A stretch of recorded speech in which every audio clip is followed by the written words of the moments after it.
Joel, I don't know the answer to that yet. Probably one more, maybe two.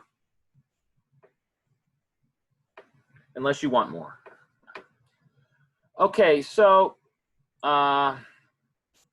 know, one of the downsides to taking calculus over the summer is it's, you know, it's hard enough, let alone you're trying to learn it in a much more compact time frame. So, you know, it seems like you're asked to do a lot, but you're asked to do a lot in a short period of time. So you got to keep that in mind.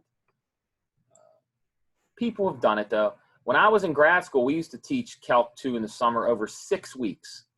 Can you imagine learning all this in 6 weeks? Woo, what a time to be alive. Okay, so here we go. So let's do some homework help.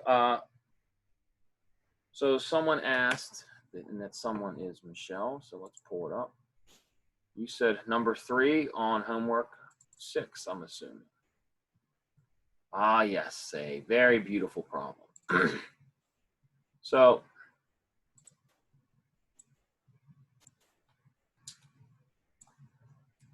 this is a good problem to sort of give you practice with sequences. So this is some homework help.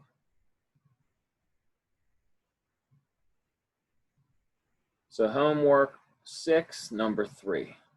And so what we want to consider is we want to consider this sequence. So sequence was one of the big topics we introduced on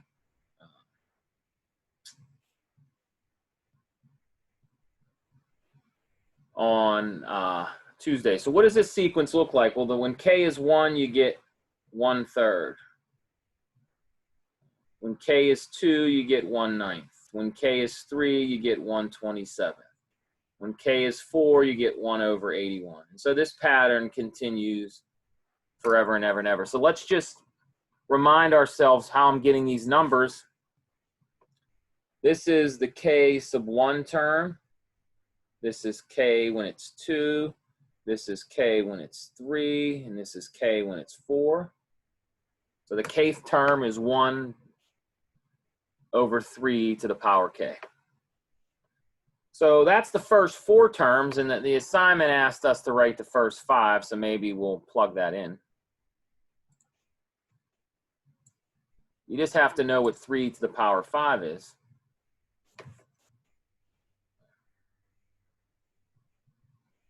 And that is 243.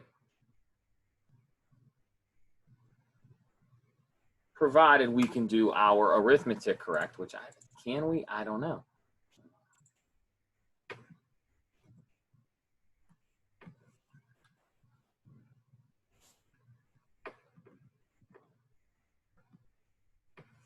All right, so that's the first part of this particular problem, writing out the first 5 terms. Now the next thing we want to do is show that it's bounded. Oh, excuse me, decreasing. So it's decreasing.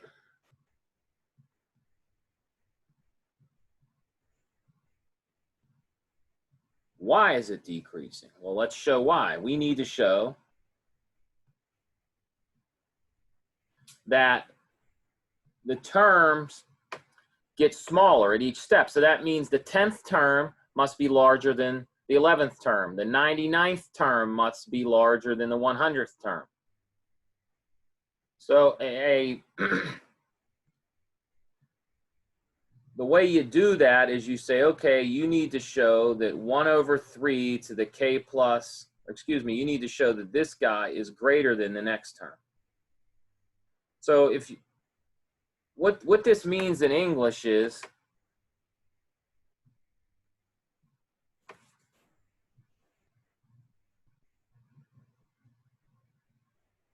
each term is larger than the next term. The kth term is bigger than the guy who comes next, which is k plus 1. That's what decreasing means. Now, you can logically reason that this is true if you just use some basic algebra.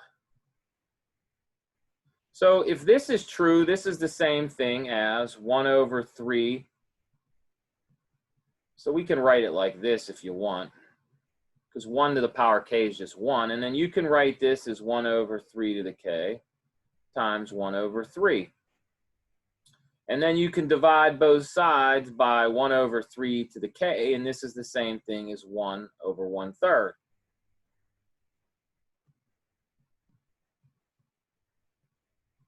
And what you say is, since 1 is greater than 1/3, we conclude that 1/3 to the power k is greater than 1/3 to the k plus 1. So that's how you verify it's decreasing. I didn't assume that I was talking about a specific term. I took a generic term. I took the kth term and showed that it's always bigger than the guy who comes next. So this is sort of an argument that you're often not too familiar with at this level of math education. So you have to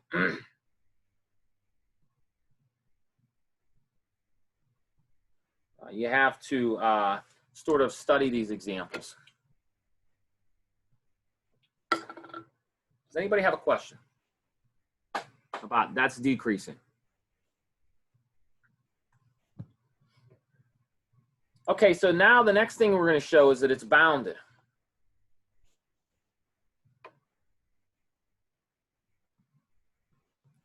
So what we need to do is we need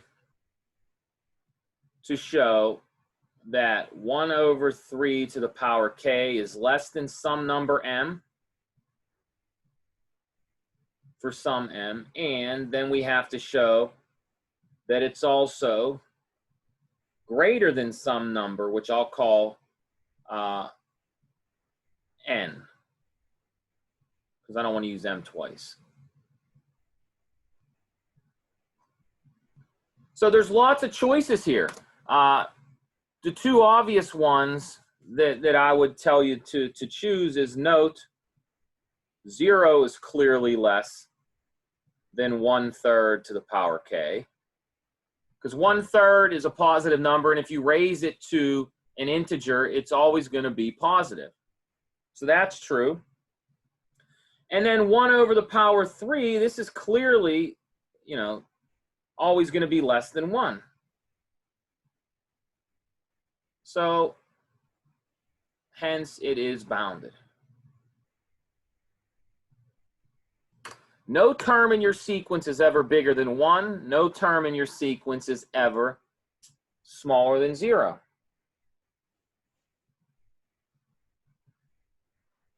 Any questions about this so far? So that's A, B, and C.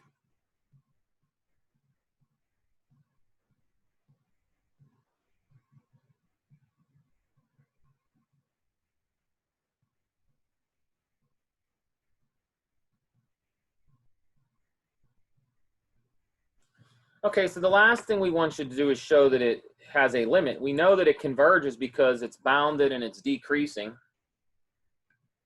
So the limit, well, you take the limit as k goes to infinity of 1 over 3 to the power k.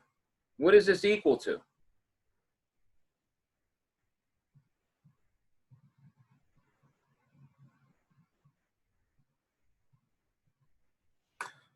So how do you compute this here limit?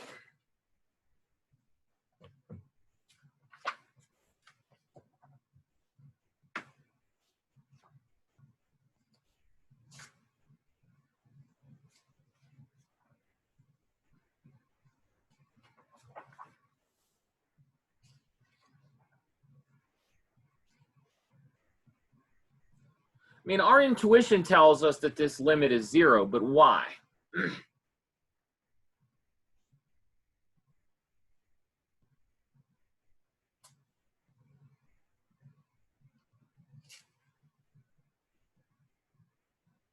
Why is this guy 0? Can you just make the argument that as k gets increasingly large, the denominator gets increasingly small? Well, no. The denominator doesn't get increasingly small. It gets I mean the denominator gets increasingly large, which makes the answer increasingly small. Right, but let's you don't want to argue it in words. I mean, you're intuitively, you're absolutely correct. Intuitively, you have the right idea. The question is, how do you show it?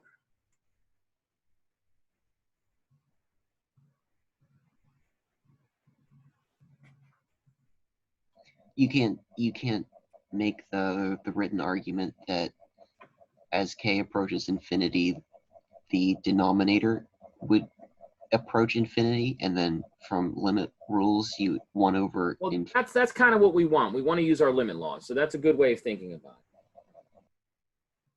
it. But we want you to use them properly. I mean, it's one thing to use our intuition, but if you've learned one thing, hopefully in math, is that mathematics is not just about intuition; it's about putting logic and rigor to intuition. So what we'd like to do is we'd like to actually verify using,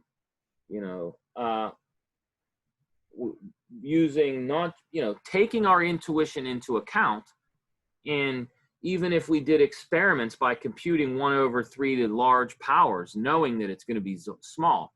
But the question is how do we incorporate our limit laws into this? And that's kind of really the essence of a problem like this. I mean, our intuition, and it's obvious to us, at least if we write these terms out and we compute them for large values of k, that this sequence converges to 0. But what we'd like to do is be able to argue why. Does that make any sense? So, yeah, this is clearly 0, but so let me write it this way, because I think this is a good exercise to. Your intuition tells us this is true. But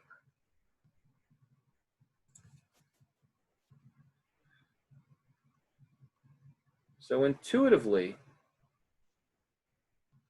this is clear. But the analytic argument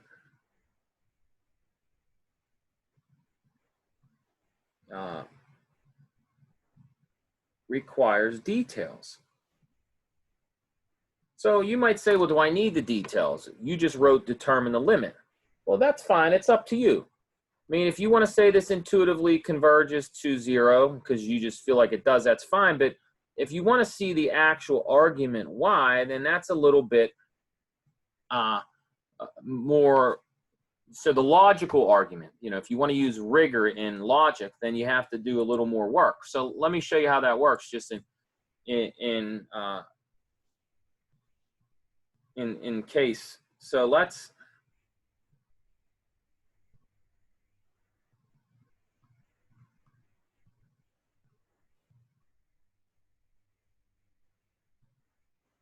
look at a more general problem. So let R be any real number now.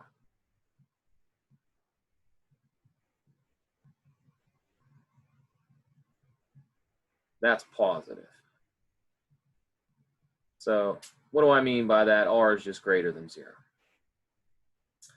So let's look at the sequence. So let's consider a sub k equals r to the power k. So in our particular problem we did was 1/3 to the power k. So let's just replace it with r for now. And what I'm going to do is I'm going to take the log of both sides. And by our log properties, you get k log of r, right?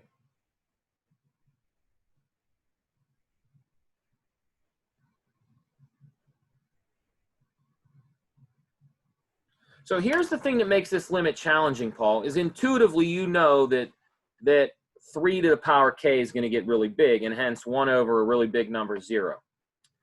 But we don't have limit laws that can handle that index, that variable k, when it's in the exponent.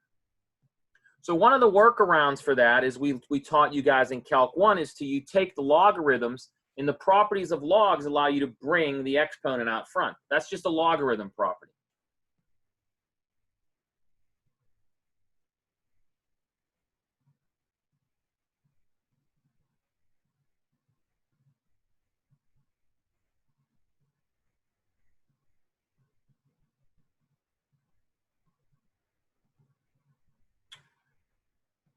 Okay, now, once I have that in mind, I can now, if I wanted to, I could even write a sub k equals e to the k log of r. That is a legal thing to write. Now, of course, what you're thinking right now is, holy heck, why in the world would you take something as aesthetically simple as r to the power k and rewrite it like this? Well, because now I can use some tools that I have. Back in Calculus 1, we learned this awesome thing for computing limits called L'Hopital's rule. So you might not remember that, and that's fine. But what we can do now is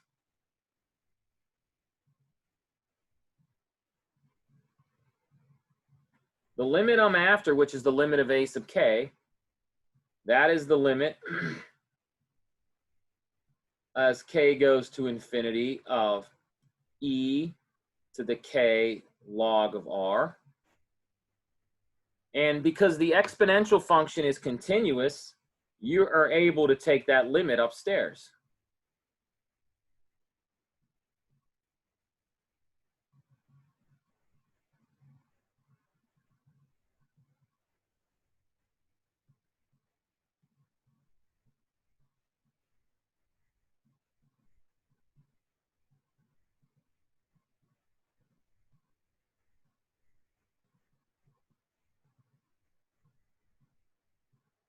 So right now, this still looks like sort of a confusing mess.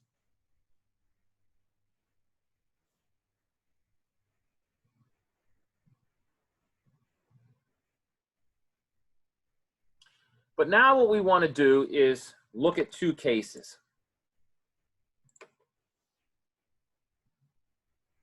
Case 1, let's assume that r is between 0 and 1. And if r is between 0 and 1, that implies that the natural log of r, this is properties of the natural log, that implies that the natural log of r is negative. Some negative number.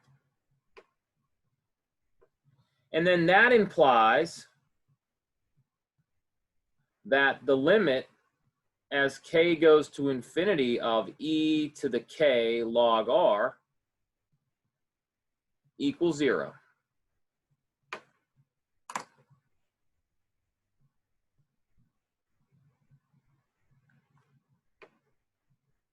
And then case 2 is the case where r is larger than 1.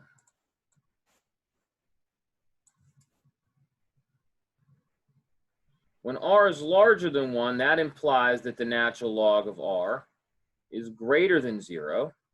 And that implies that the limit as k goes to infinity of e to the k log r is equal to infinity.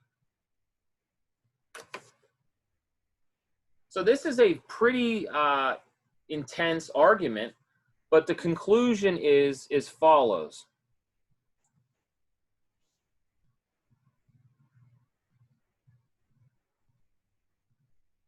As your intuition suggests, the limit as k goes to infinity of r to the power k equals 0 if r is between 0 and 1, and it's infinity if r is greater than 1.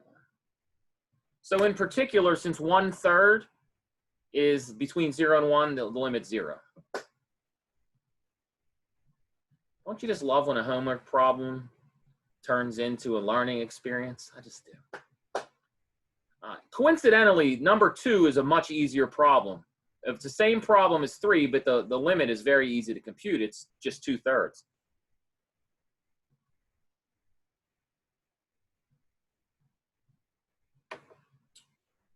All right, so that's a heavy thing, but now you know how to do it. So now you can just say my intuition lets it ride. Does that make sense? For problem 2, can the justification for the limit just be the application of the limit law that Absolutely. the a to the nth over b to the n, or a subscript m n over b subscript n equals a over b? No, I don't know if you're stating the wrong one correctly or what you're doing. The justification for 2 is just that you look at the powers in the numerator and the denominator. What's the largest power in the numerator? It's power 1, right? What's the largest power in the denominator? 1. 1. So you look at the coefficients, 2 over 3. Okay. So you had a theorem way back in Calc 2. I must have just said it. Excuse me, Calc 1, pardon me. Way back in Calc 1, you study those types of limits. And what you do is you look at the degree of the numerator and the denominator. And if they're the same, then you look at the leading coefficients, which in this case is 2 over 3. So, and if they're not, so if you have, do you have a book, Paul? By any chance? What's that? Yeah.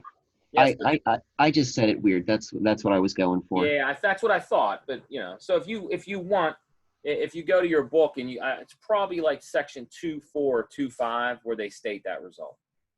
And coincidentally, again, you were often taught that result in algebra class when you were studying asymptotes. When you learned about horizontal asymptotes in an algebra class, you probably stated that result without limits, but you stated that result.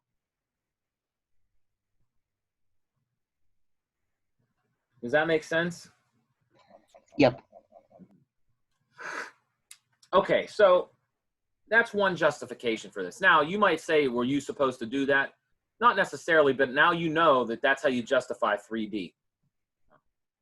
Does that make sense, Michelle? If you guys have a question about that, let me know. And by the way, the same result holds true for problem 4a. It's 0 because of the same thing we just did. 4/5. If you look at 4a, 4/5 is less than 1, so that goes to 0 as well. And it should be noted that this idea of going to 0 and how fast you go to 0, this stuff is studied. It's very important, particularly in algorithms. Some of you will take classes in computer science where you analyze algorithms and how long do they take the run and stuff like that. So understanding sequences and how quickly they grow or how quickly they go to 0, in understanding that is a very important aspect, particularly in lots of areas, but in particular computer science. Some of you will get to learn all about that. Any other questions on homework 6 while I have it open? Yeah, I had emailed you about problem 4. Okay, yeah, cool. Let's talk about it. Yeah, so Zach, you said 4B too. All right, cool. So before we do problem, okay, did you have a question about 4A or 4B? I had a question about both. Okay, what was your question about A? I was a little bit confused about how the differentiation between going about each part. Well, right. So that's the whole point of this problem. So look, the notation, the reason I worded the question this way is you have to get comfortable with notation. So let's look at 4. So for 4, I think I got confused. So remember last class we did that whole example where you distributed the 1/2. That's correct. Yes. The sum. Is that how you go about 4B? Right, but you don't have to do that. You could do it that way. So right. So let me make this real clear. All right. So here, the braces, these things mean sequence. Right? This means series. So remember, this is the Greek sigma for sum. So when I write down 4/5 to the power k starts at 0. and goes to infinity. So when k is 0, anything to the power 0 is 1. You guys know that, right? When k is 1, you get 4/5. When k is 2, you get 16 over 5 squared, which is 25. When k is 3, you get 64 over 125, and then that goes on forever. And so by our previous result that we just stated, the limit as k goes to infinity of 4/5 to the power k is 0. And why? Let's make sure the reader knows, since 4/5 is less than 1. So that limit is 0, and that's all you have to say for A. Now for B, there's a couple ways you can go. What I try to, and we kind of ended quickly on Tuesday, Paul, and this is maybe why you're confused. And if you remember on the last slide, I'm trying to squeeze all this information up on the top right. What I was trying to tell you is that calculation, that derivation we did by multiplying by half and all that, what we really can do is mimic that argument, and we could replace 1/2 with the letter R, and we get this very beautiful formula called, so let's sort of recall that before. So let's sort of put it in the proper context is a better way of saying it. So last class, what we showed that the sum of 1/2 to the k, so we showed this guy. So what is this? The first term, if k is 1, we get 1/2. Then the second term is 1/4. When k is 3, you get 1/8. So we actually showed this was equal to 1.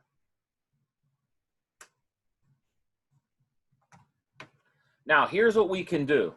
And this is the shortcut for doing problems 4B, and it's also the shortcut for doing 5. Does that make sense? So you could, Paul, go through all that argument again, but what I'm telling you, that is one of the beauties of math, is in mathematics, once we recognize a pattern, we no longer have to do all the crazy calculation. We have the pattern. So what do I mean by that? So in last class, we showed that. So using or mimicking, is mimicking that way? Am I? Let me double check my grammar here, ladies and gentlemen.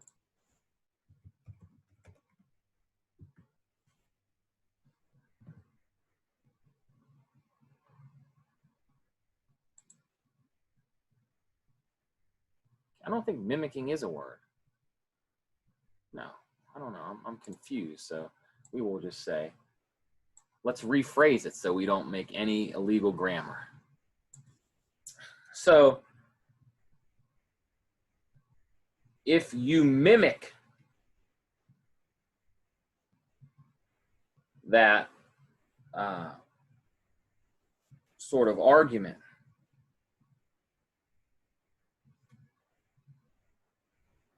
you can prove a powerful theorem. And what this powerful theorem says is the following.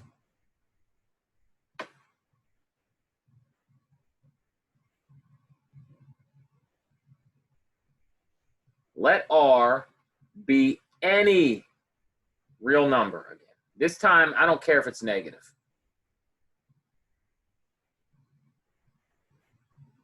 So we call, instead of me taking 1/2 to the k, I'm going to take R to the power k.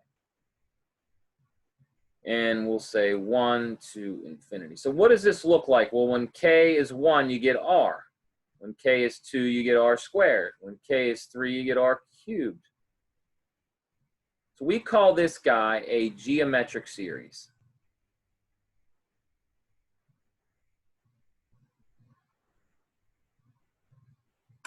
So if you sort of look at it vertically, look at the purple and the red, I mean, you see it line up. It's your number squared, then your plus your number cubed, plus your number to the 4th.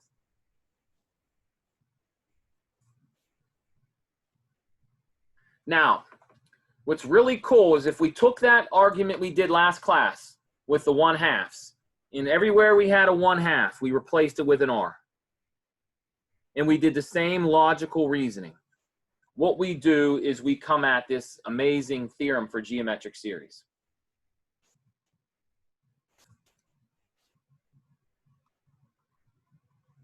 Theorem.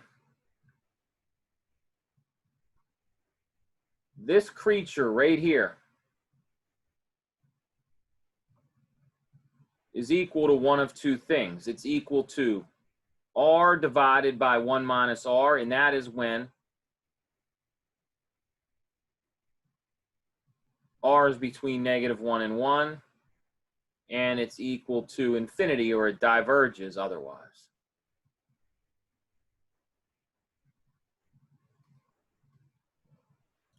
So what that means, for example, is that if I have 4/5 like I do in problem 4b,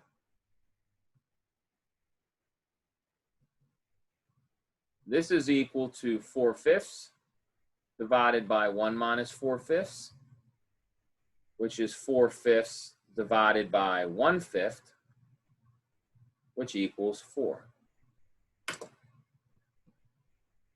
And you might think this is some wild magic, but if you go to your computer right now and your calculator and you start adding that thing up, you're going to see it's approaching 4.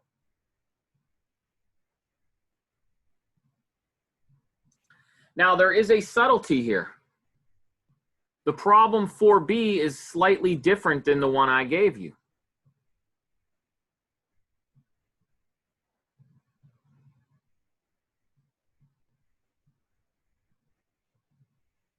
Notice 4b says start at 0, not at 4/5, not at 1.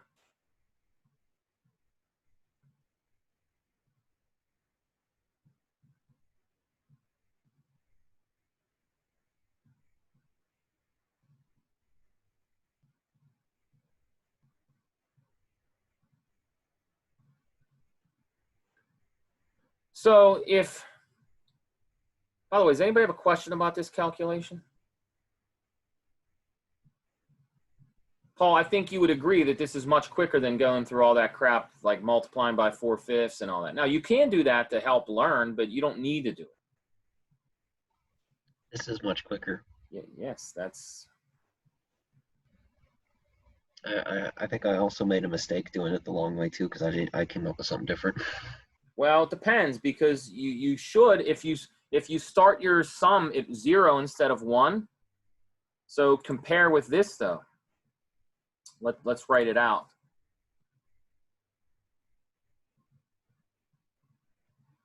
If we start at 0 instead of 1, let's make sure k equals 1, what do we get? So if we start out at 0,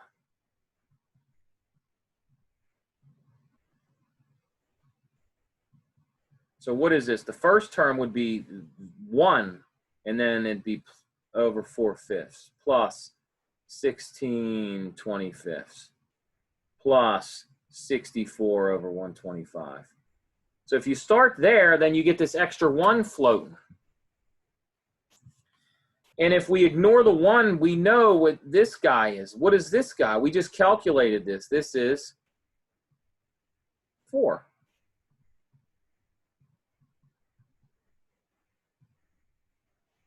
And so if you start at 0 instead, then this becomes 1 plus 4, which is, the correct answer to 4b is 5, because you have this extra term, this 1 sitting there.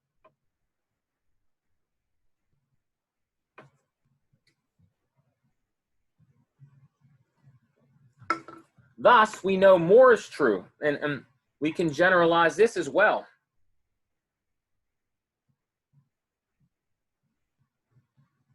So if R is between -1 and 1, if you start at 0 instead of infinity, or excuse me, instead of 1, then the geometric series has even a simpler formula. It's 1 over 1 minus R. Now, you could derive that yourself, or you can trust me that it's true. That's up to you, but it is true. So what's very important when you do these geometric series is you have to look at your starting point. Are you starting at 0? Are you starting at 1? If you look at 5C and 5E, I'm starting at 2 and 3. So that makes the calculation a little more subtle. You have to do some different reasoning.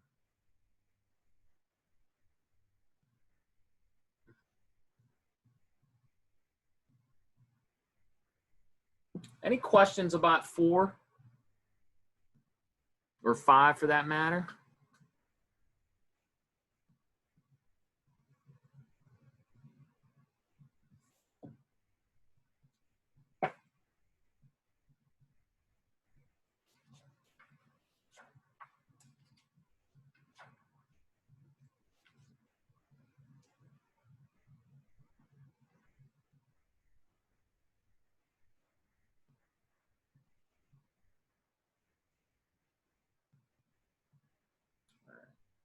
Now, Zach, you asked about 4B. Does that make sense? Do you have any questions? Does anybody have a question? Yeah, no, All right, so problem 5, they're all done the same way as we just did that. The only subtlety is in C and in E, you have to be careful with where you're starting. So you might have to do some useful reasoning. But all 6 of those are done just like problems 4B. And then for problem 6, it's also a geometric series, but I wrote it in a different form. So you need to determine what the R is for 6.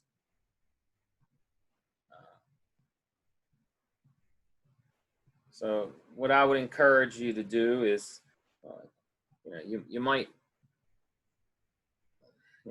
think about factoring some stuff to see the pattern.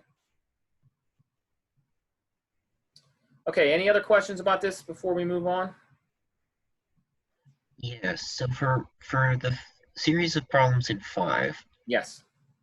for determining convergence or divergence, is that just determining whether the limit exists? That is right. You need to look at that. You have to determine, they're all geometric series. So what you have to determine is what is R in these things. So some of them are obvious. Look at A. What is your R? It's 9/4, right?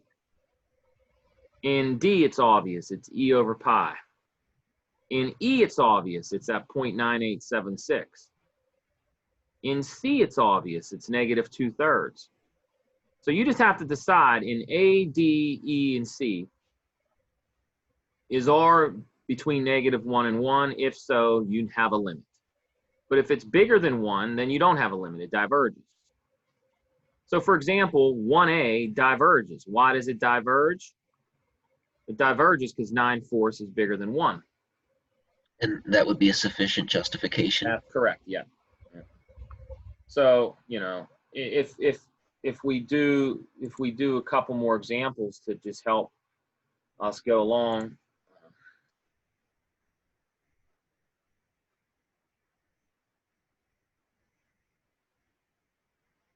So for example, if we had something very similar to this, how about I just switch it for fun, 7/4 to the K. This guy diverges since 7/4 is greater than 1. Now, what if I looked about something else? So we'll call this first this one. So that one is almost an obvious one because you just look at that R and you say, okay, right away, it's bigger than 1, we diverge. Now, that's not always the case. It's not always going to be obvious. So let's look at something like this. K goes from 0 to infinity. Suppose I have something similar to B. Suppose I have like, how about 3 to the -3K? What can we say about this? Well, the thing to do is note, for example, that 3 to the -3K is, one way of writing this is 1 over 3 to the 3K, which is 1 over 27. And you can write that to the power K, or you could think of this as 1 over 27 to the power K. So that's 4 ways to write the same expression. But if you look at it from the last expression, if you look at it over here, then it's clear what happens. well, maybe not right away, but what we can conclude is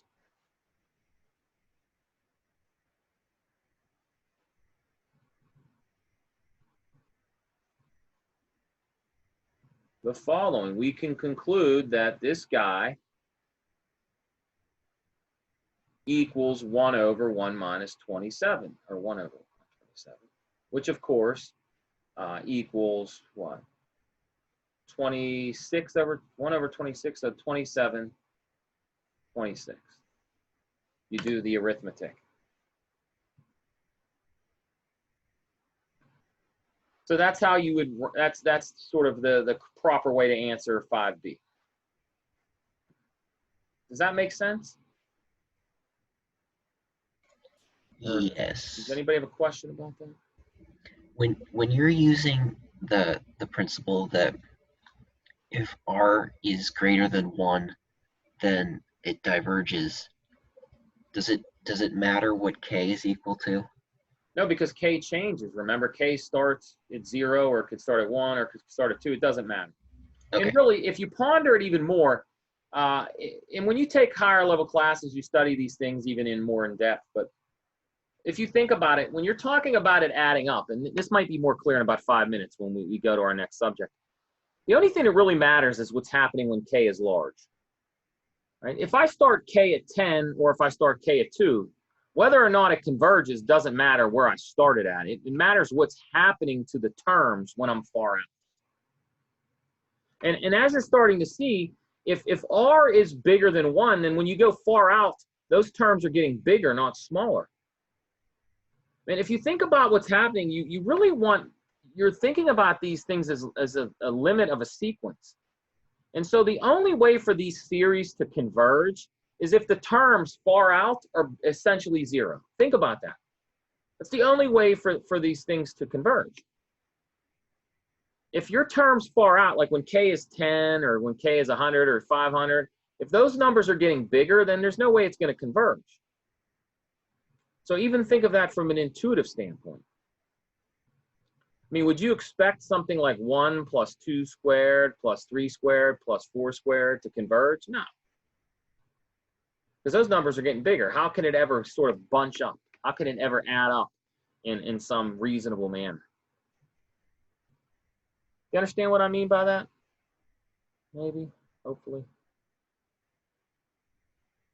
I mean, just look at this example 1 here, 7/4. Write out the first couple terms. I mean, you're going to start 1 plus 7/4. Just think about it for a second. There's nothing in your intuition that you would expect. 1 plus 7/4 plus 49/16 plus, what is it, 7 cubed? I don't even know what that is, over 64 plus 7 to the 4th over 4 to the 4th. There's nothing that expects this thing to bunch up somewhere, to have a limit. These numbers keep getting larger and larger.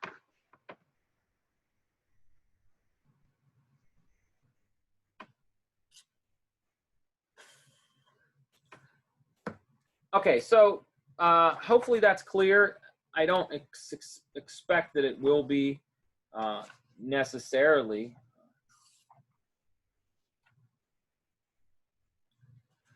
So what we need to do, and maybe this will sort of help, is we need to study these theories in a more general context.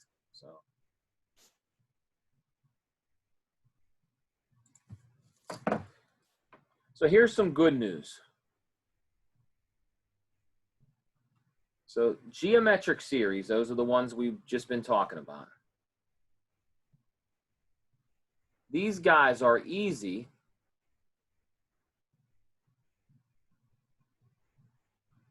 because they have a quote-unquote simple formula.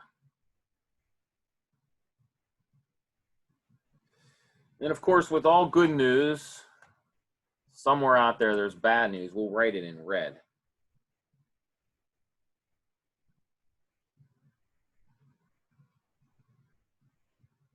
In general, there are no simple formulas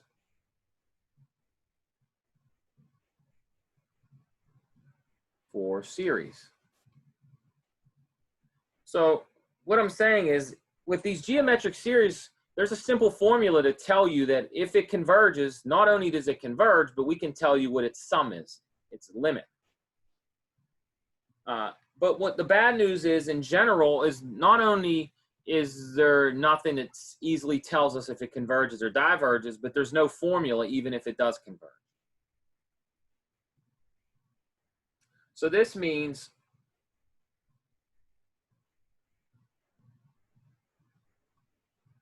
it's difficult in general to analyze a given series. So what we do is we develop a theory that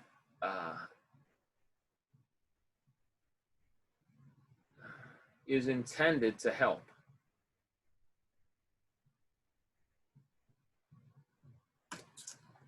So what we're not going to be able to do is we're not going to be able to sort of just say if it looks like this, it converges with this limit.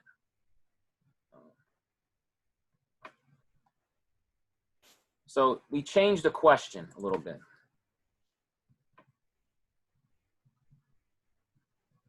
So instead of asking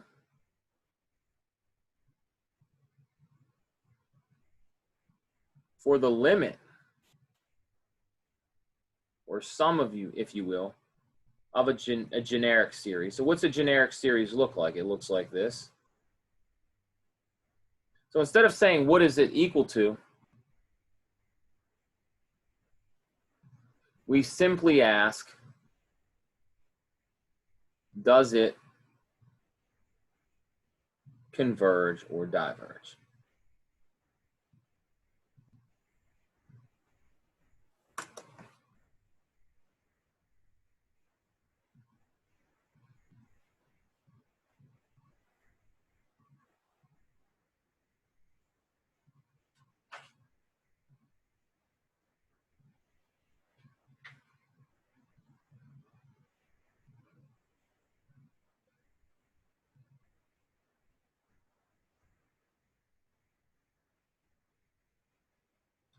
All right, so what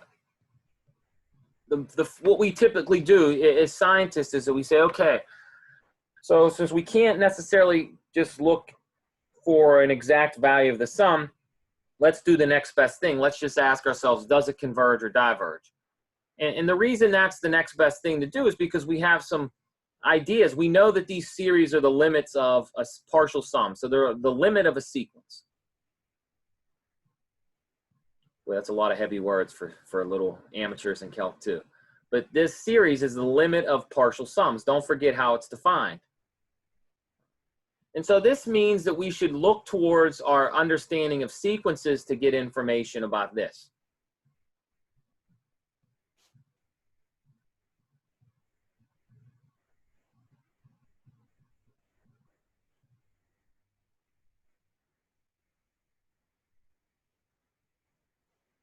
So using the definition, that's what we're going to do.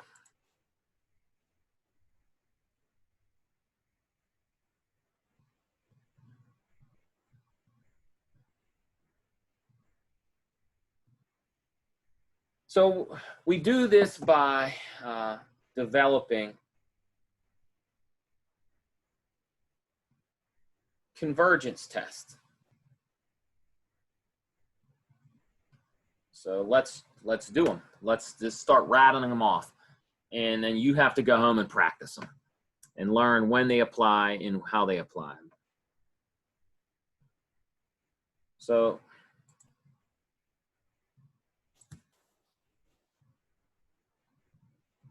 let's recall by definition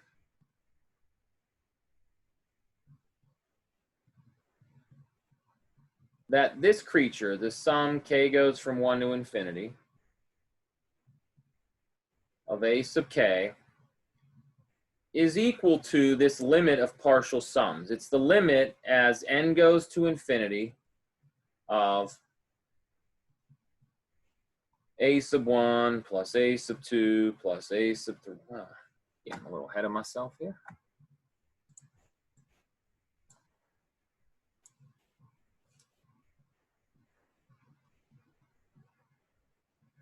Now we gave this sum, this partial sum, a name. Last class we called it S sub n.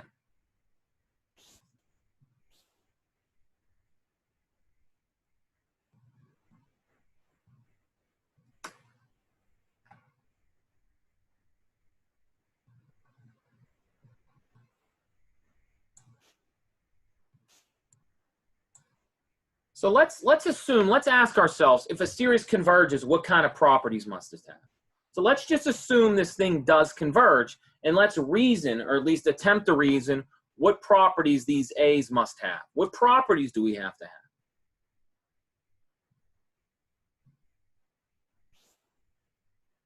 So I'm going to assume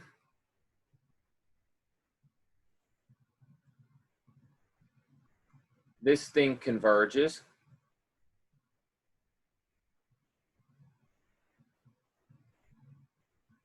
So that if I say it equals L, that means it converges. So that is the same thing as saying, think about what this means. This means that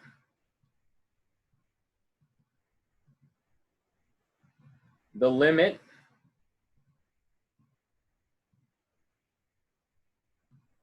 as n goes to infinity of, let's write this out very carefully. This is a sub 1 plus a sub 2 plus a sub 3.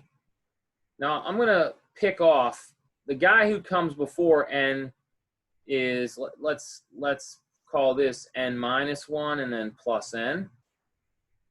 And we're going to assume that equals L.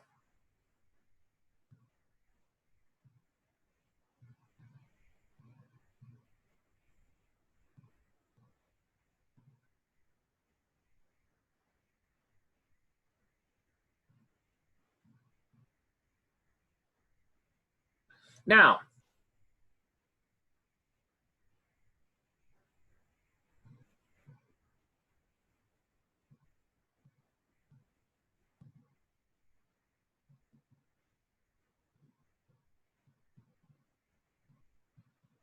just as easily, you can argue that this is the same thing as this limit.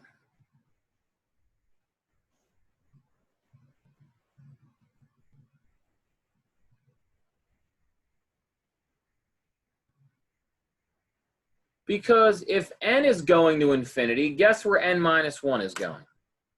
It's going to infinity too. If n keeps getting bigger and bigger and bigger, well, guess what happens to the number before n? It keeps getting bigger and bigger and bigger.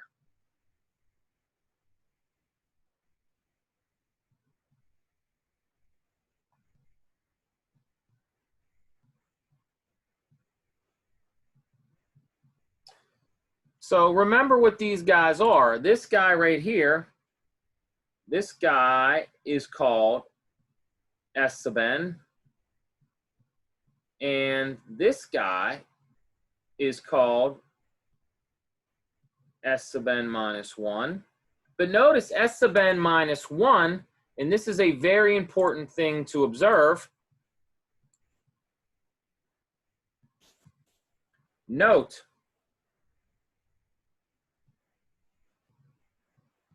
S sub n minus S sub n minus 1 is just A sub n.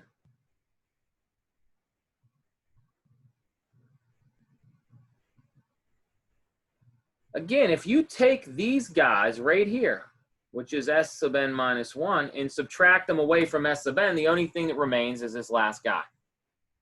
Now, I know this is not as obvious to you because these subscripts are scaring the heck out of you. I get it. I used to be afraid of subscripts too. But if I promise you, if you give this the necessary time, you'll be like, oh, okay, I get it.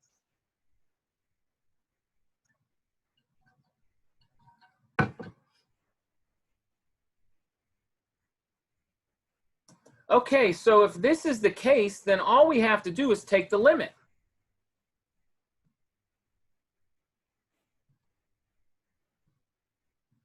So the limit is n goes to infinity of s sub n minus s sub n minus 1 is equal to the limit is n goes to infinity of s sub n, or excuse me, a sub n. But this thing is just equal to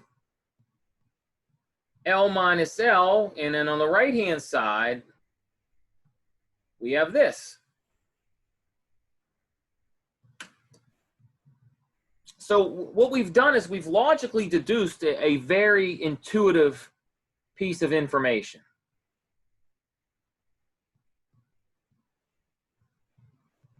Hey, Dr. O'Grady. Yes. So I don't know if I missed something or if this is just my terror of subscripts.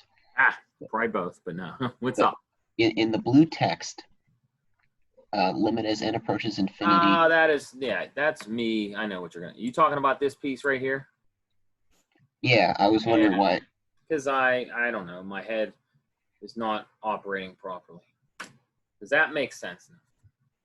All right, that's what I was wondering about. All right, my apologies.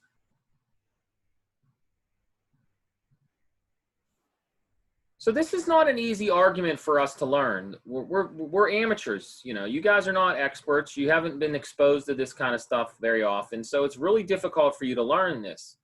But I would encourage that you try. Now, the result here is really what's important for us because we can now state it in a language that you can use it. So we've just proved the following thing.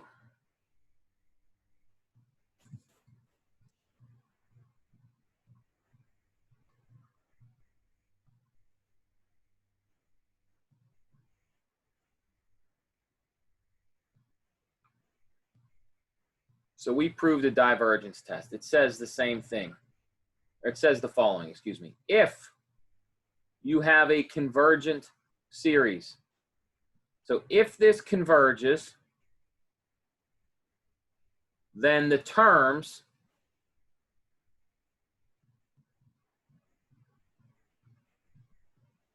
must go to 0.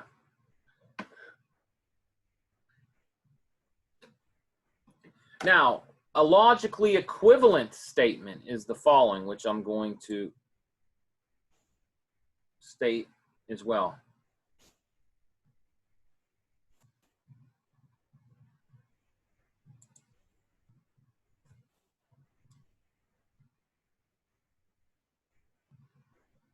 So a logically equivalent statement.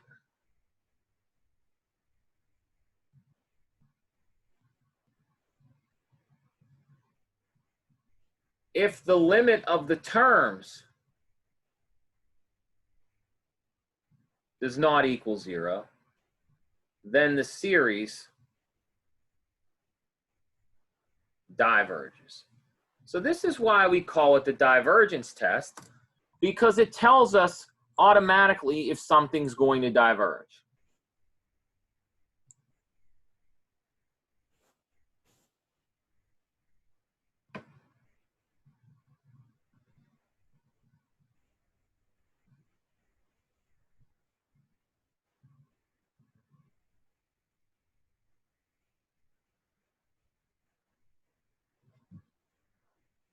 So what we proved was in the first red box. That's what we proved. That if you want to converge, a series can't converge unless its terms in the sum are going to 0. So when you go far out, when you go way out, just like in the examples we've been doing in all those geometric series, those terms are going to 0. However, it's much easier to use if you state the theorem in this equivalent manner. If you look at the terms and they're not going to 0, then you know something diverges.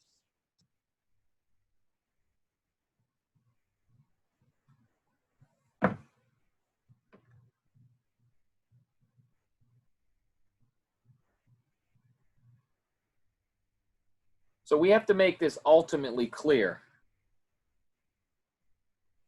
And this is an important remark.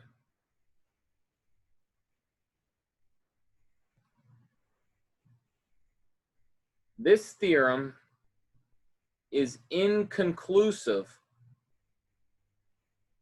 if the limit of the terms equals 0. So you have to read these things from the logical standpoint.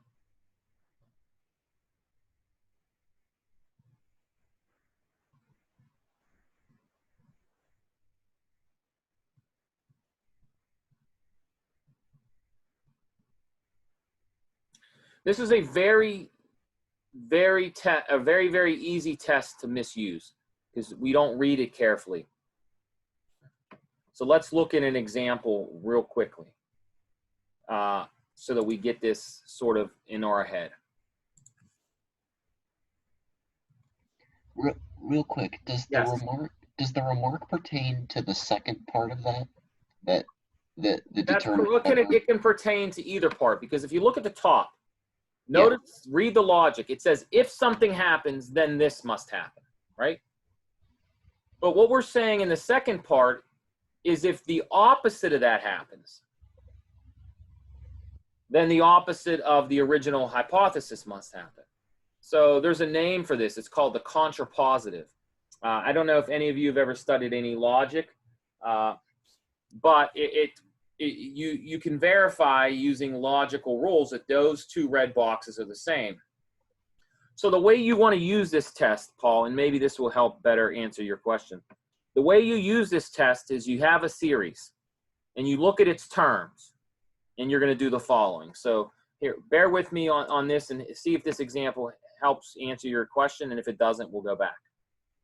So let's look at something like this. So let's use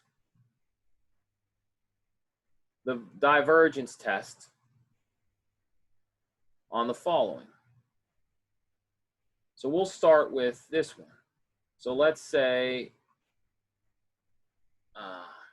we have this series. So 2k over 3k plus 1, k goes from, say, 1 to infinity. So let's look at the first few terms. This is, when k is 1, you get 2 over 4. When k is 2, you get 4 over 6. When k is 3, you get 6 over 10. Right? Now, 7 is here.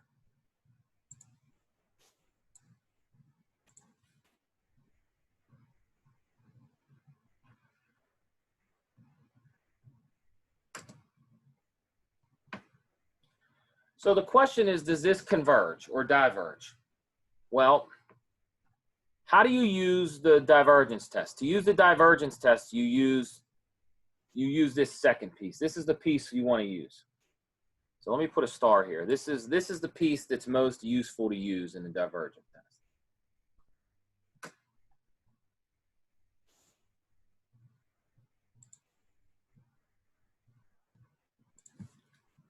So we look at the limit is k goes to infinity of the terms. And by that conversation we actually had about 15, 20 minutes ago, this is just 2/3. Now the thing to observe is 2/3 is not equal to 0.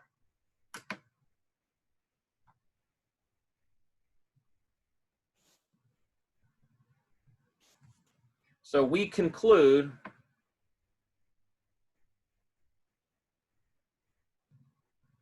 the series diverges.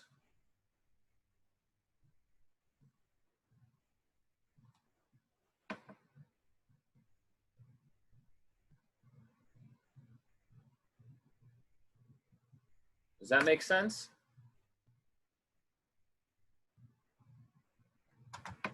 And now let's look at a similar example just so we can compare and contrast, and then you can ask a question if you have one. Now let's look at this guy, just 1 over k. K goes from 1 to infinity. This is 1 plus 1/2 plus 1/3 plus 1/4, so on and so forth. Here,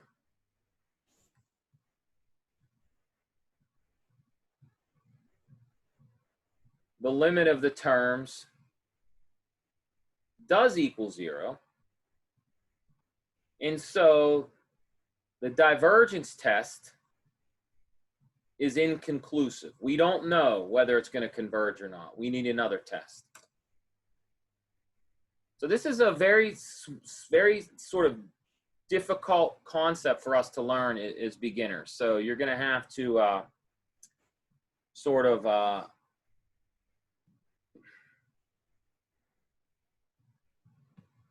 batten down the hatches, if you will. And it's going to take some effort. So I would, if I were you, I would highly study these two examples, because you might think intuitively that both are going to converge, or you might think that 2 converges, but we don't know that it does or doesn't right now.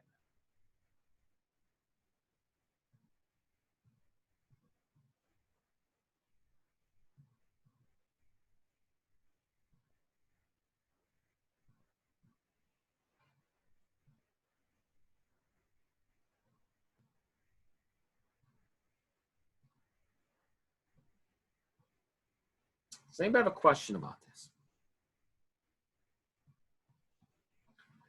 Yeah, I'm a little confused. That's why I asked. What's up? What do you? So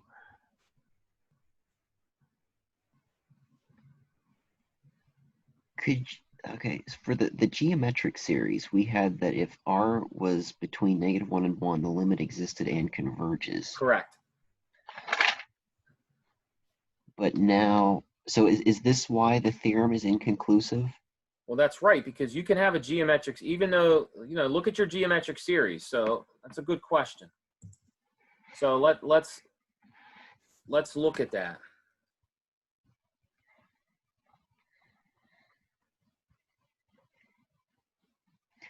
Like on our homework for 5B, Yeah, that would converge, right? it's going to converge, but it doesn't converge by the divergence test. The divergence test can't tell you it converges. It can only tell you it's going to diverge. It's only a one-way street. So that's why the test is inconclusive. That's correct. So let's look at geometric series, for example.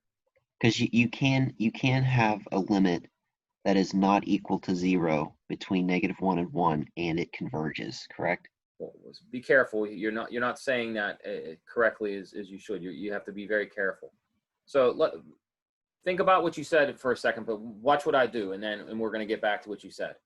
So look at this geometric series. This guy. Let's apply the divergence test. So the divergence test says, look at this. Well, what do we know about this?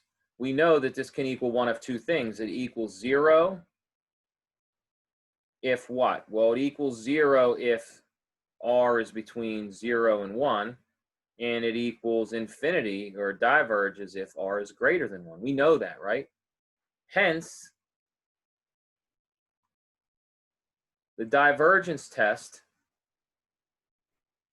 is only useful if R is greater than 1. And of course, in this case, the series diverges.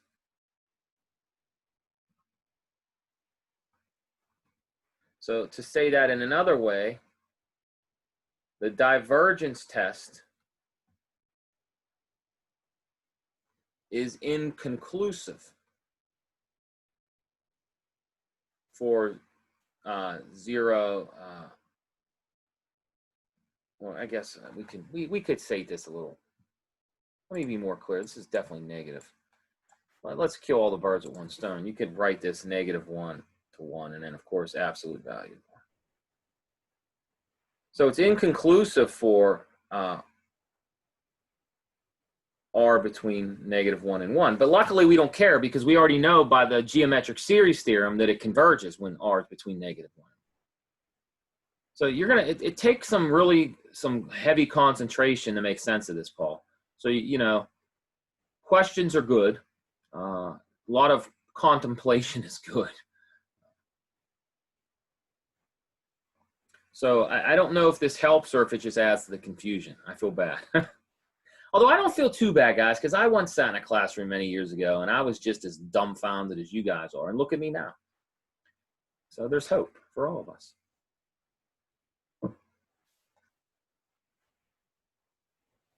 Does anybody have a question?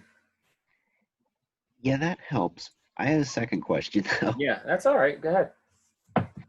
So we said earlier that the series are the limits of a sequence. That's correct. Sequence of partial sums. That's correct. So actually, hold that thought. Let's just go back for a second. Go back to what we were doing before when we proved this. Think about this. What's the definition? A series is this limit. So really, what's the limit of? It's the limit of the sequence S sub n. So we call this a partial sum because you're partially adding. You're adding up to n, and you're adding up to n plus 1, and then n plus 2. So these are called partial sums. So each, if you start the sum at 1, you get S sub 1. Then if you have 2, you have S sub 2. And then at 3, you have S sub 3. So when you add those numbers up, you get a number, which we're calling S sub 1, S sub 2, S sub 3. So that's now a sequence. Very confusing. Okay, so I must just not be understanding one of the terms correctly, but if the series is the limit of a sequence, how come in problem 4, A was 0, and if K was the same, B was 4? Wait, in problem 4, no, but A is, okay, so you're getting, it's not that you're not understanding it, you're getting two different things mixed up. Okay. In 4A, 4A is just looking at the sequence as its own entity, as a list of numbers. But in 4B, we're not doing that. We're taking that list of numbers and asking what happens if we add them. So 4A is a list of numbers. 4B is saying let's add those numbers up. So let's this can't hurt. This is good for understanding. So let's go to another page and let's break down into this more, because I think this is a good thing to analyze. So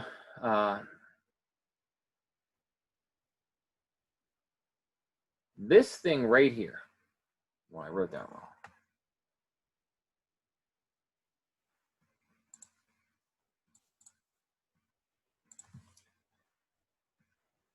These braces with this notation means that you have, I guess I started at 0. So this is 1, and then it's 4/5, and then it's 16/25, and then it's 64 over 125. This is just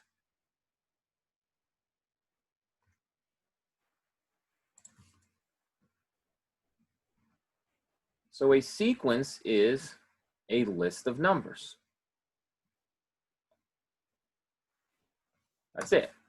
Now, what we have in 4B is we're not saying we're saying, okay, we have a list of numbers, but what happens if we take that list of numbers and try to add them together? So this means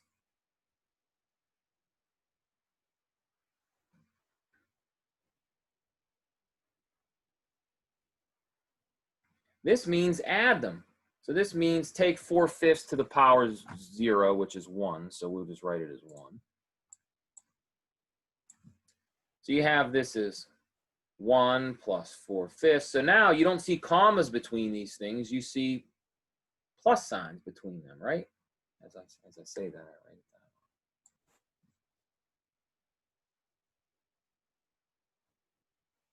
Okay,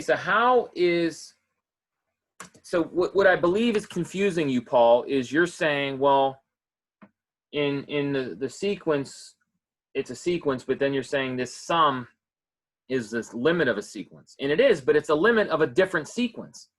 So what we do is we give these guys names. So now we call this S sub 1. And then if you add the first 2, you get S sub 2. And if you add the first 3, you get S sub 3. And if you add the first 4, you get S sub 4. So let me write this a little more clear over here. S sub 1 is 1 S sub 2 is now 1 plus 4/5. S sub 3 is 1 plus 4/5 plus 16 over 25. And then you can do this in general. What is S sub n? It's 1 plus 4/5, and then you carry the pattern all the way out to 4 over 5 to the nth power. So the limit, so if we're talking about a limit in part A, we're talking about the limit of the sequence that you see listed here. But if you're talking about the definition of this series, you're not talking about the limit of the sequence above. You're talking about this limit of the sequence S sub n. Okay. So, I mean, again, this is very much overwhelming. There's a lot happening here. But it's again, this is not easy to learn. It's not that you guys, your brains aren't working properly. It's not that you're, I hate to use the word stupid, but you guys will say that, I'm stupid. It's not that. This is really hard stuff. It's conceptually difficult. It requires lots of practice. And perhaps the most, difficult thing about this, I shouldn't say difficult. I should phrase it as challenging. That's a more positive word. What makes this challenging is even once you think you got it, and you're like, oh, okay, I think it makes sense. 20 minutes later, you're completely lost again. That's just part of it. I mean, that was that way for me. It's going to be that way for most of you. So, you got to think of this as you got to be encouraged by this stuff, not discouraged. Hopefully. And hopefully that helped clarify. I don't know. So would I be correct that 4A would be like, it's sort of two different limits? Like the limit in part A is kind of an approximation of the infinite term at the end, like, whereas the limit, yeah, that's exactly right. So the limit in part A is asking, if you kept going forever out in the sequence, what are the numbers going to equal? And they're going to equal 0, right? Whereas the limit in part B would be the one that's in the definition of the series, that series are the limits of a sequence, as in they're the limits of the sum of the terms of the sequence? That's correct. That's exactly right. So okay. You said the limit of the sum of the terms. That's one correct way of saying it, but we typically call those the partial sums. But you're right. You're just using a different different word than textbooks use. But you have the right idea, correct? So in B, we're saying, okay, what happens if you add up 1,000 terms? What do you get? What happens if you add up 2,000 terms? What do you get? And what you'll notice is that they start bunching up. And so they're going to bunch up, as we showed you earlier, near 5.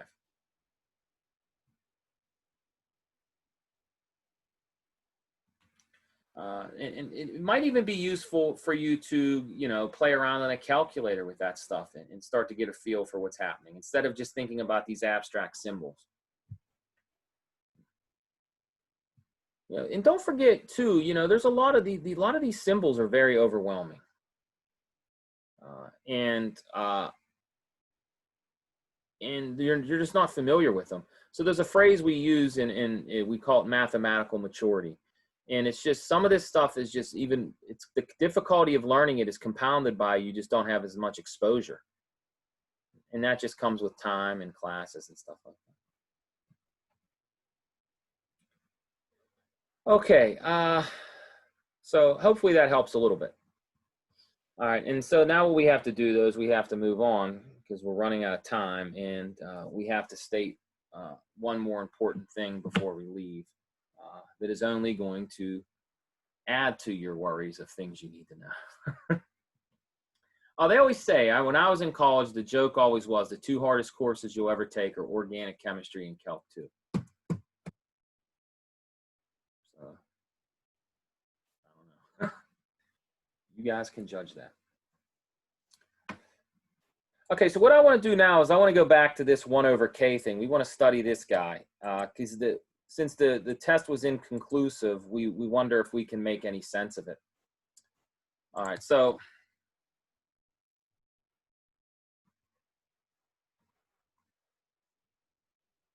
let's dig deeper into this guy. k goes from 1 to infinity of 1 over k. So this is 1 plus a half plus a third plus a fourth plus blah, blah, blah.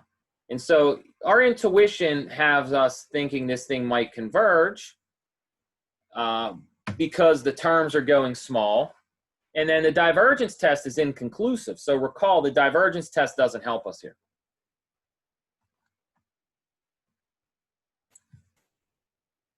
So the divergence test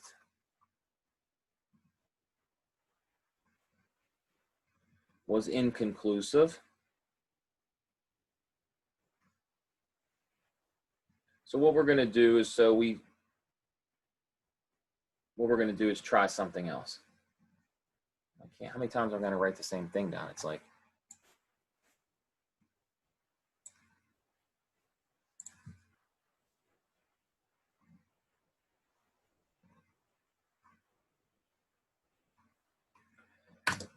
so one of the things that what we can do is we want to sort of use, you know, you might think to write out those partial sums like we did with the geometric series, but it turns out that that doesn't really have an obvious helping point. And so we want to come up with something a little more sort of useful. So here's what we're going to do.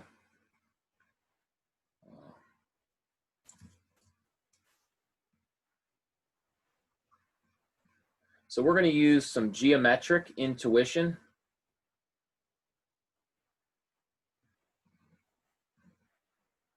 to study the partial sums. What are the partial sums? The partial sums are S sub n, and they are 1 plus 1/2 plus 1/3 all the way out to 1 over n. That's the nth partial sum.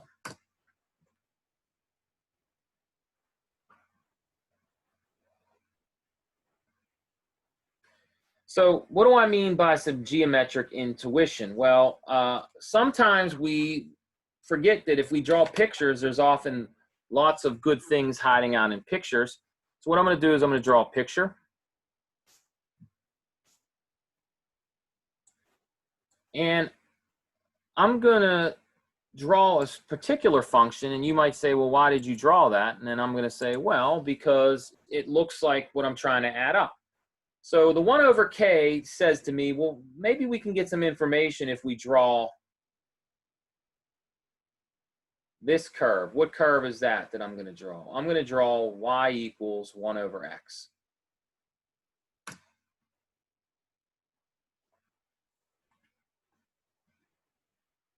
And so I'm not going to draw it to scale, but that's not going to make you too mad. But what I'm going to do is I'm going to put some points here. This is 1, we'll call this 2, we'll call this 3, and we'll call this 4. Then I'm going to make my scale a little bigger on the y-axis. I'll call this 1. So that's the point 1, 1. This is the point. You plug in 2, it spits out 1/2. So this is the point 2, comma 1/2. This is the point 3, comma 1/3. And this is the point 4, comma 1/4. Wow, it's raining hard. Not at the beach, at least. Okay, so here's what I want you to do. I want you to turn your 5th grade brains on. I don't want you to think about numbers and functions right now. I want you to think about 5th grade. And so I'm going to draw 2 rectangles.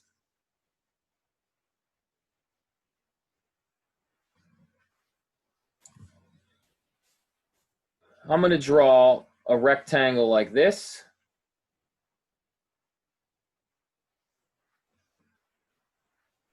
And then I'm going to draw this rectangle. And so what I want you to note is the area of the red rectangles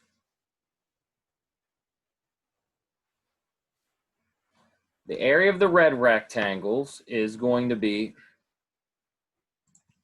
greater than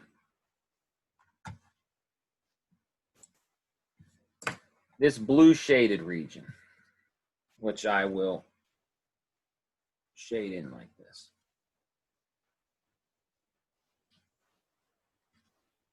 So that blue shaded region, if you look at your 5th grade mind, is those 2 red rectangles take up more space than the blue region, right? So I think most 5th graders would agree that the area of those 2 rectangles is bigger than that shaded blue region. Does anybody disagree? Okay, now let's go from our 5th grade brains to our Calc 2 brains, and let's write this in terms of mathematical ways. So what is the area of the red rectangles? Well, the first one has height 1. What's the height of the second one? The height of the second one is 1/2. Now, notice I didn't write the widths in. What are the widths of both rectangles? The widths of both of them are 1, so I don't need the length times width. Just need the height. Okay, now we really have to have our calculus brain on, because what is the area of the blue shaded region? Well, I can't calculate it exactly in my head, but I do know what it looks like. I do know that it is the integral from 1 to 3 of 1 over x dx. I do know that.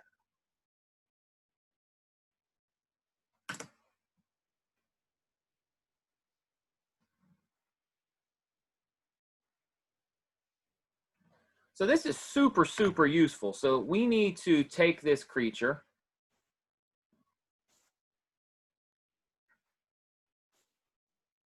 and really make sure we understand this. Does anybody have a question about this?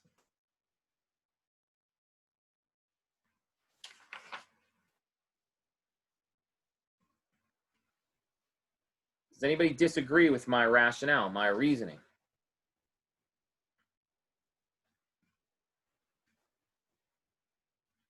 Okay, now here's what we can do. Why did I just do 2 rectangles? Why don't I do 3? Well, if I do 3, I just add the next term. What's the height of the next rectangle? The height of the next rectangle would be 1/3. And then if I did 4, it would be 1/4. So it's not hard to argue, and you could easily see that the following is true. In general,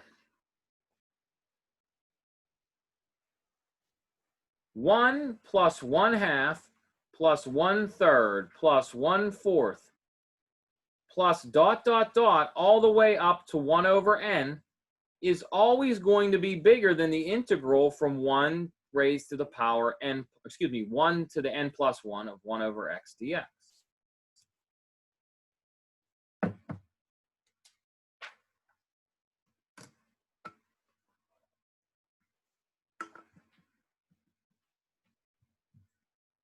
So if you did it before, I did 1 to 1 plus, I did 1 plus 1/2, and that was greater than the integral from 1 to 3.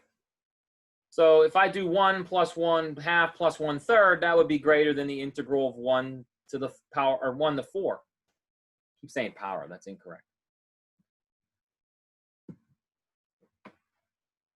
So now it's not hard to reason what happens if we take a limit. So we now take the limit of this partial sum. Remember, and I'll call on you, Paul, just because you've asked the question a few times. This guy right here, this is just the partial sum of my series, S sub n. So if I take the limit, I have the limit as n goes to infinity of S sub n has to be bigger than this limit.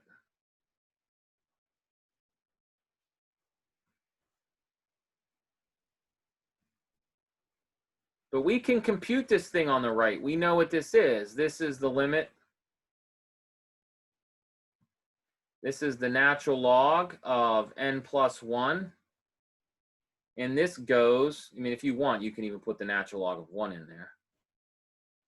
but this is infinity.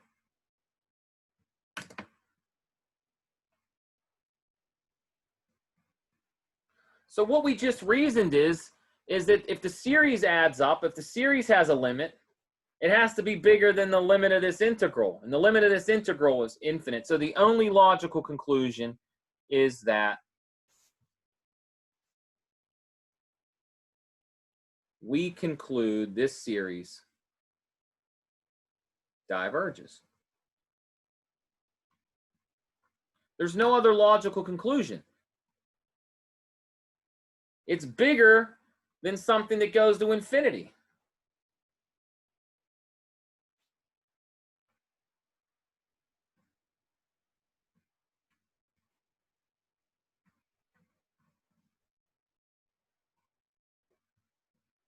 Does anybody have a question about this?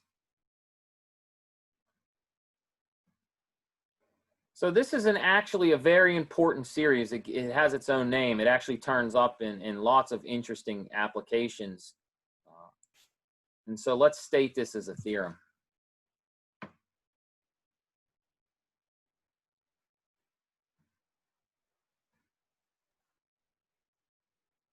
The series 1 over k, which it can be 1 plus 1/2 plus 1/3. This guy is called the harmonic series.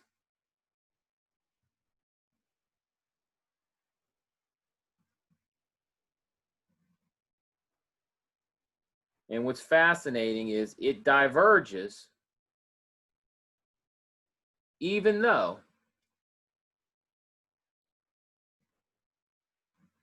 its terms go to 0. And if you're wondering why we call it the harmonic series, Google it. There's a connection with physics and sound and all kinds of cool stuff. There's so many cool things you can read about this series and its applications.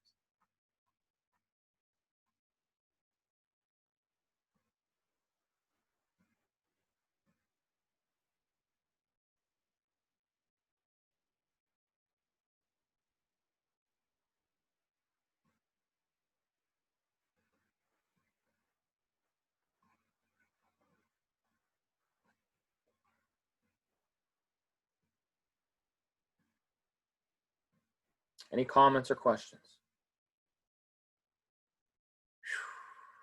Dun, dun, dun, dun. All right. So it works perfectly that we have just enough space left to state our next test, and then we'll call it a day because we're out of slides. So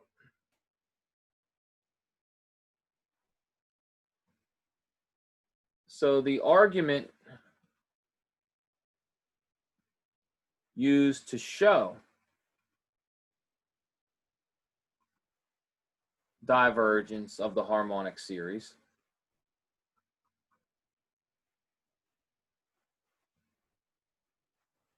can be generalized. And so we give it a name. You'll notice we incorporated some ideas from integration, and so we're going to call this the integral test.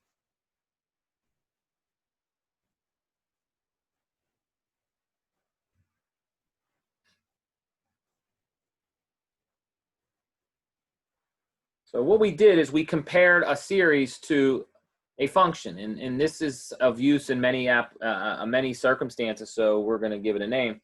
So suppose f is continuous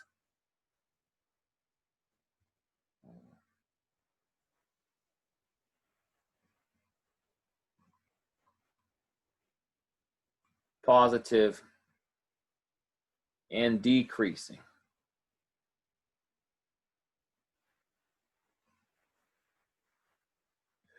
And then we're going to suppose that a sub k is equal to f evaluated at, this is what we did in the previous problem. You might have to draw a picture to make sense of this.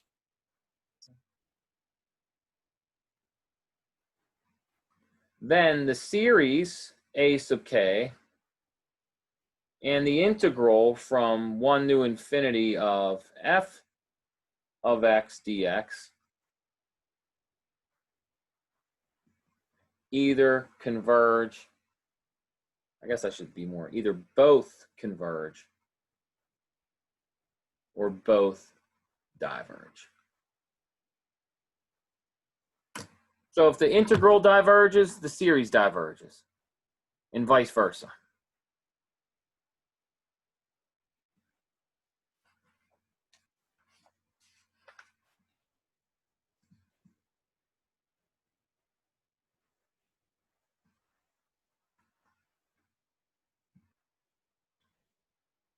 Whew.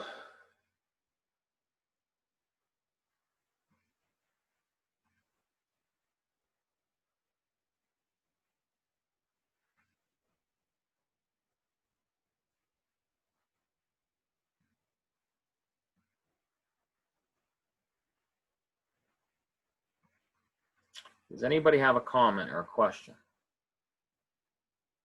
There's a lot to learn, gang. And there's more tests we have to cover. So we'll probably have to give you guys some more learning materials. And you know, studying series is a difficult thing. And as I've mentioned a few times, you're probably sick of hearing me say it, but you have to have sort of some patience with yourself, and you have to have a resilience to make sense of all this. Please, if you have questions, reach out, Zoom meetings. Paul, I hope I answered your homework questions. If I didn't, send emails again. I'd be happy to answer them. You know, this is a team effort. A lot of this stuff is really hard to learn on your own. It's, you know, tutors are useful, internet videos, asking me questions. That's how you get to this kind of stuff. You're not going to get to it. You know, it's really hard to learn this without using resources other than yourself. So anyhow, work on some problems. You know, you're going to hate to hear it, but we're going to post at least one more assignment, maybe probably two actually, because the more practice you get, the better. So please reach out, and if you have any questions, let me know. Do you guys have anything before we end this? All right, yeah, say that again. Could I get you to take a look at, I had emailed you about one of the Pearson lab problems. Oh, okay, sure. I'll go look. You said you sent the email? I did the ask your instructor button. Okay, cool. I will look for that right now. I would say I'd answer it now, but I can't write anywhere else here. It only gives me 20 whiteboards, and we're on our 20th one. Oh. And I asked, like, I went to the frequently asked questions, and they said, if you're writing on more than 20 whiteboards in one session, your audience is mad at you. I said, that's a good point. So yeah, you know what? Let me check out the email, and I'll get back to you within the hour, Paul. How's that sound? Sounds good. All right. Any other comments or questions? All right, gang. Well, thank you very much. I appreciate it. Hopefully you will study hard and get after me with any questions. Have a good weekend.